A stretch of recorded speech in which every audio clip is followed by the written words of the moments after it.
Hello বন্ধুরা, চলে আসলাম আবারও একটা নতুন ভিডিও নিয়ে। তো আজকে চলে গেছিলাম পিকনিক করতে, তাই ভাবলাম তোমাদের সঙ্গে শেয়ার করি। পিকনিকটা হয়েছিল নদীর ধারে, আর আমাদের বাড়ি থেকে খুব বেশি দূর না। প্রত্যেক বছরই এই পিকনিকটা হয়, আমরা সবাই খুব মজাও করি।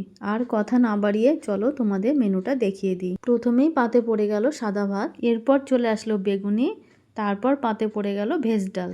গরম গরম সাদা ভাত আর ভেজ ডালের সাথে গরম গরম বেগুনি খেতে খুবই ভালো লাগে। ডাল আর বেগুনি দিয়ে খেতে না খেতে এদিকে চলে আসলো মাটন। এই লাল লাল মাটন খেতে কার কার ভালো লাগে অবশ্যই কমেন্ট করে জানিও। আর মাটনটা খেতে খুবই সুন্দর হয়েছিল, আর সিদ্ধও ভালো হয়েছিল। এই মাটনের চর্বির পিসগুলোতে মনে হয় যেন আলাদাই একটা স্বাদ আছে, নুনে ঝালে চড়া, আর সব মিলিয়ে খুবই সুন্দর।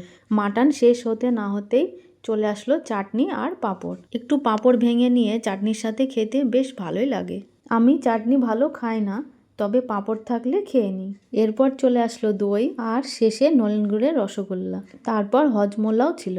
আর সব শেষে সবাইকে দেওয়া হচ্ছিল একটা করে মিষ্টির প্যাকেট। তো আজকের ভিডিওটা এইটুকুই। ভালো লাগলে অবশ্যই লাইক সাবস্ক্রাইব করে পাশে থেকো।